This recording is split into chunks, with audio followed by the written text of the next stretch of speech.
तू तो सुख का धाम है, सो सुख धाम राम अस नामा। बेटा तेरा जहां तेरी उपस्थिति होती है वहीं सुख हमेशा निवास करता है।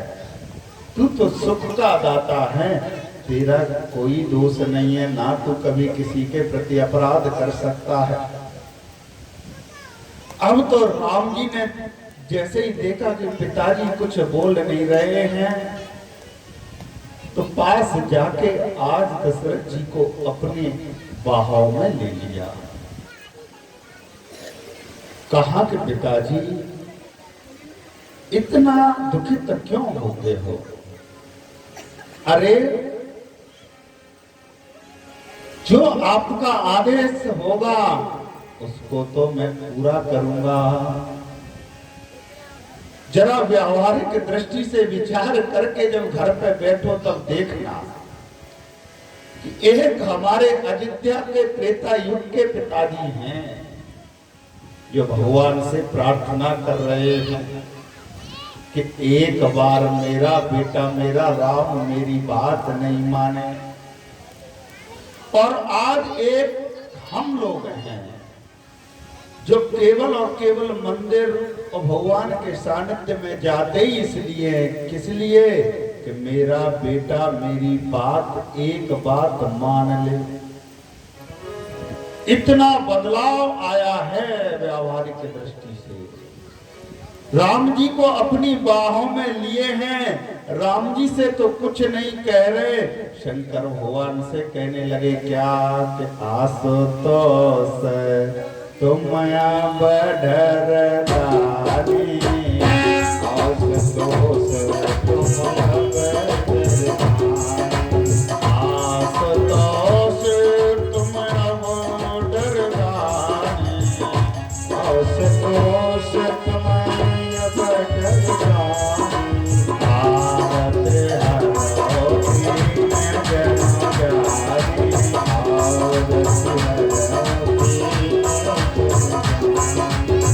शंकर भगवान का प्राकट्य हुआ।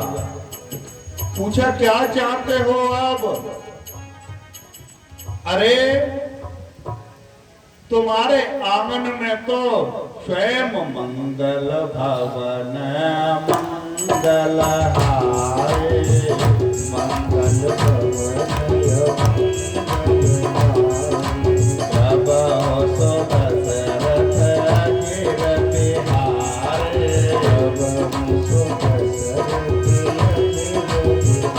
अब तुमको क्या चाहिए? स्वयं मंगलों का घर तुम्हारे आंगन में विचरण कर रहा है, प्रतिदिन विहार कर रहा है।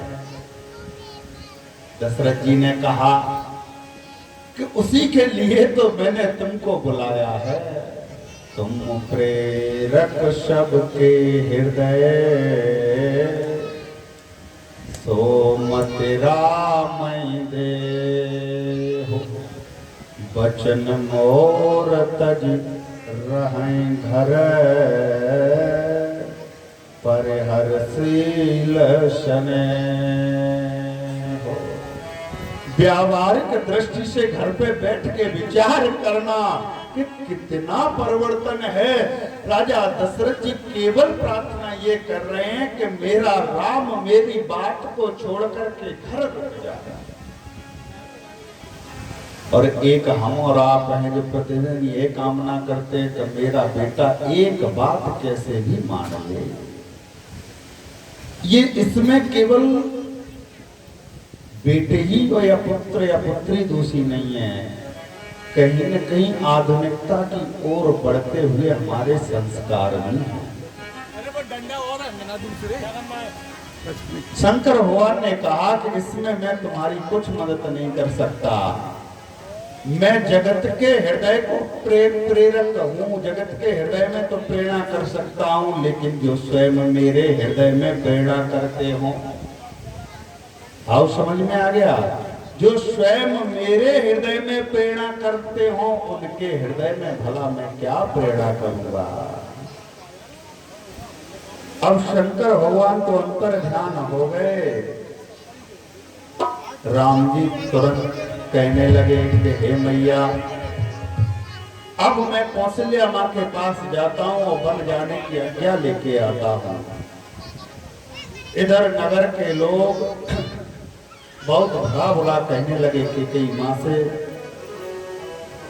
दशरथ जी ने पुनः प्रयास किया है केकई को समझाने का, यहाँ तक कहा कि नाहे न रामो राजे के भूखे, नाहे न राम राजे के भूखे, धर्म धोरी न विषय रस रोके, धर्म धोरी न विषय रस रोके। यहाँ तक कहा कि देवी मेरा राम राज्य का भूखा नहीं है।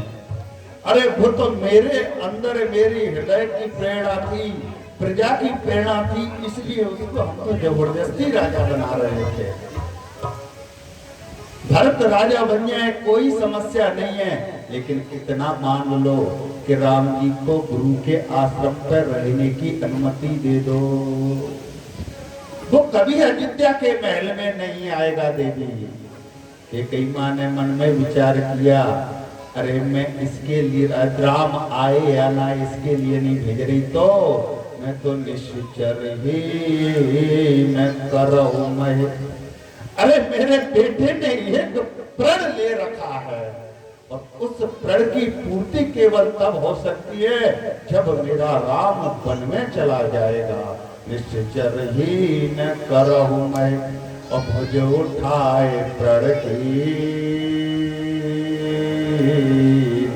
इसलिए कहा कि नहीं, कोई समस्या का समाधान नहीं है, केवल केवल प्रातः होत मुनि भेष धरे, जो न राम बन जा।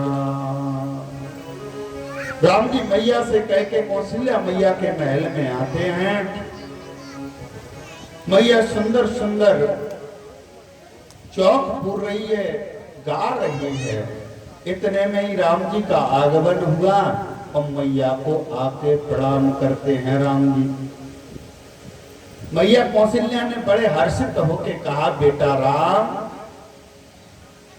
शायद तू भूल गया कि तेरा आज राज तिलक है, अभी तूने स्नान भी नहीं किया है। मैया ने कहा कि तात जाओ बल बेगे नहाओ, तात जाओ बल बेगे नहाओ, जो मन भावन दुर फल खाओ, मन भावन दुर फल खाओ। राम जी ने बड़ी सहजता से कहा कि माँ एक बात बताऊं कि क्या कि अब मैं अयोध्या का छोटे से राज्य का राजा नहीं हूं। अगर अभिव्यक्ति हो, किसी भी समस्या को कैसे प्रेजेंट करना है, कैसे रखना है, वो मेरे राम जी से सीख लो। पिता दीन मोहे कानन राजो,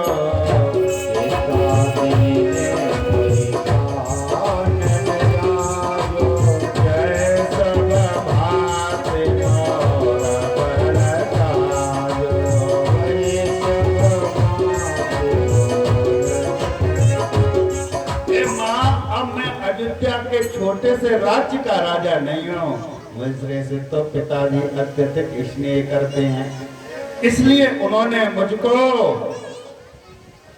पूरे वन प्रदेश का राजा बना दिया। पिता दीन मोए कानन राजो, ये मर्यादा पुरुषोत्तम मेरा राम है।